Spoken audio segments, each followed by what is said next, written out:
Good evening everyone. কি খবৰ? সকলো ভালে আছেনে? মোৰ প্ৰথমটো মিনি ভ্লগলৈ আপোনালোক সকলোকে স্বাগতম জনাইছোঁ দেই। পিছে এই ভিডিঅ'টো আজিৰ নহয়, যোৱাকালিৰহে আছিল। এডিটিঙৰ অভাৱতে আজিহে আপলোড কৰিছোঁ আৰু ক'লৈ নগ'লোঁ, কি কৰিলোঁ তাকে আপোনালোককো অলপ দেখাওঁ বুলি ভাবিছোঁ।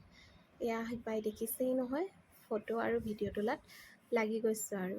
আচলতে মানুহজনে আজি ডিউটিৰ পৰা আহি পাই বাহিৰতে খোৱাৰ প্লেন বনালে। সেই বুলিয়ে আমি দুয়ো দুলীয়াজানতে থকা কহুৱা ট্ৰেইলছলৈ বুলি আহিলোঁ। এয়া চাওকচোন, ইমান ধুনীয়া দেখিবলৈ আৰু ইয়াৰ খানাও পিছে বহুত ভাল দেই।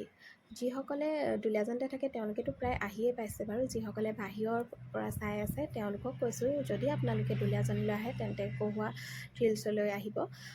ইয়াৰ খানা বহুত ভাল হয় আৰু আপোনালোকে ধুনীয়াকৈ ইয়াতে অলপ সময় টাইম স্পেণ্ডো কৰিব পাৰিব।